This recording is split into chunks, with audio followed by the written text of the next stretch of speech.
Assalamualaikum warahmatullahi wabarakatuh. Perkenalkan, nama saya Tria Nuraini, kelas manajemen 22A dengan NPM 22411037. Di video ini, saya akan menjelaskan tentang analisis rasio keuangan. Langsung saja, kita membahas dengan pengertian analisis rasio keuangan. Langsung saja kita membahas tentang pengertian analisis rasio keuangan. Analisis rasio keuangan adalah upaya yang dilakukan untuk mengukur keadaan keuangan dalam perusahaan atau bisnis.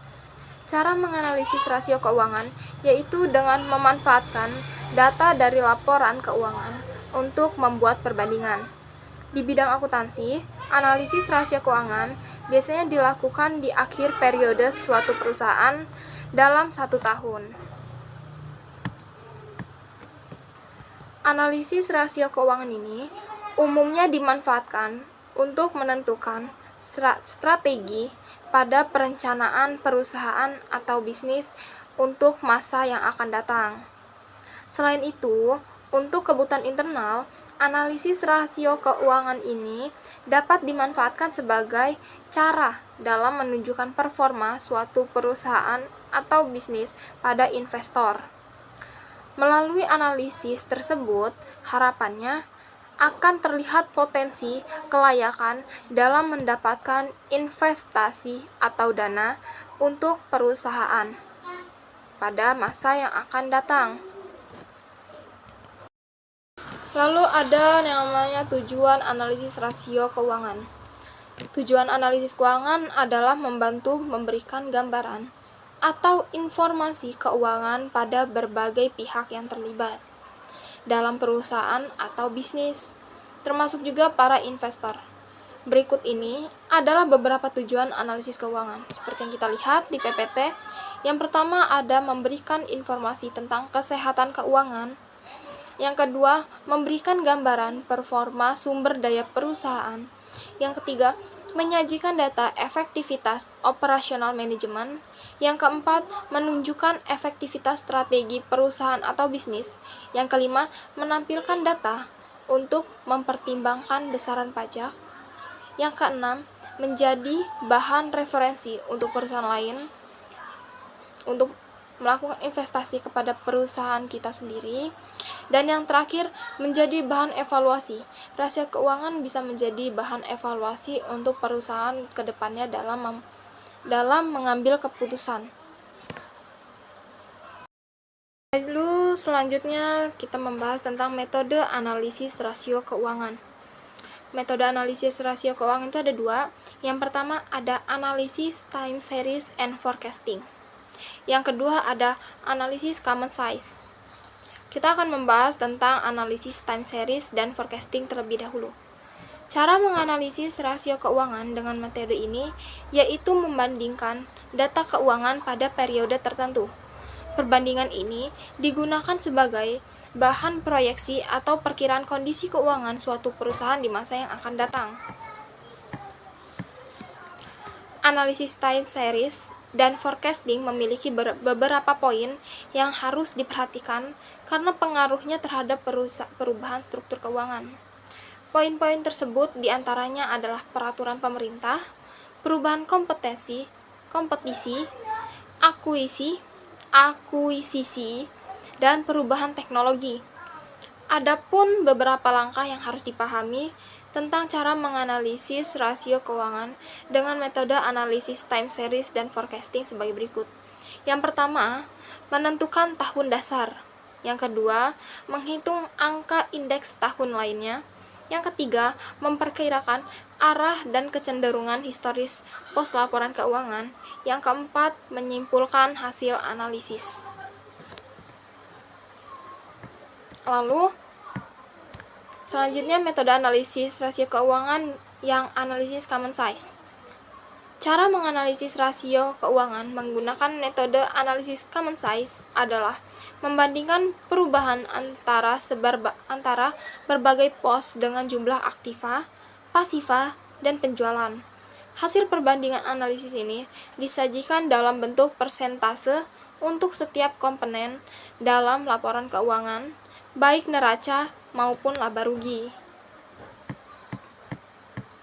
Cara analisis rasio keuangan dengan metode ini memungkinkan suatu perusahaan untuk memperoleh informasi tentang relativitas aktiva lancar terhadap aktiva tetap dan relativitas utang perusahaan terhadap modal instruktur modal. Analisis common size dapat digunakan perusahaan untuk berbagai penilaian, baik dalam membandingkan laporan keuangan periode sebelumnya dengan saat ini maupun membandingkan kompetitor dan perusahaan sendiri.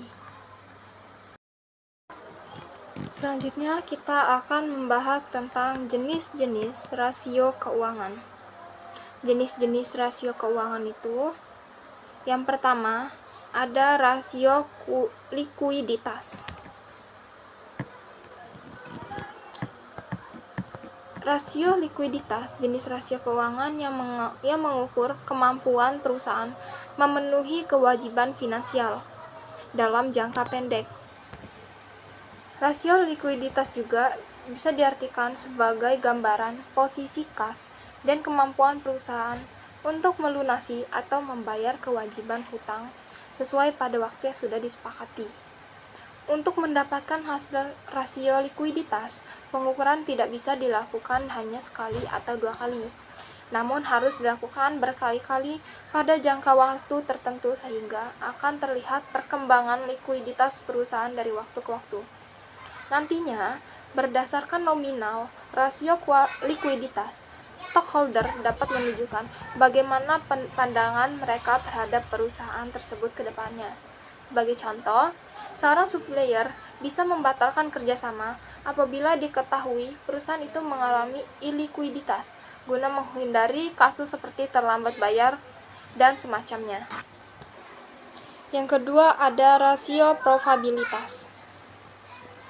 Rasio probabilitas merupakan perbandingan untuk mengetahui kemampuan perusahaan dalam mendapatkan laba atau profit dari pendapatan terkait penjualan, aset, dan ekuitas atas dasar pengukuran tertentu. Rasio probabilitas ini diperlukan untuk melakukan pencatatan transaksi keuangan. Biasanya dinilai oleh investor atau kreditur bank untuk menilai laba investasi yang akan diperoleh investor dan besaran laba perusahaan untuk menilai kemampuan suatu perusahaan dalam membayar hutang kepada kreditur berdasarkan tingkat pemakaian aset dan sumber daya lainnya, sehingga terlihat pula tingkat efisiensi perusahaan tersebut. Selanjutnya ada yang namanya rasio solvabilitas. Rasio solvabilitas ini adalah ukuran kemampuan suatu perusahaan untuk membayar utang-utangnya dalam jangka panjang, baik melalui sumber daya internal maupun eksternal. Rasio ini mencerminkan kemampuan perusahaan dalam mengelola risiko keuangan dan memenuhi kewajiban keuangan jangka panjangnya. Dalam istilah yang lebih sederhana, rasio solvabilitas mengukur apakah perusahaan memiliki aset yang cukup untuk membayar utangnya. Jika perusahaan tersebut berhenti beroperasi atau bangkrut, rasio ini juga menunjukkan bagaimana tingkat kesehatan dari perusahaan tersebut, tingkat kesehatan keuangan.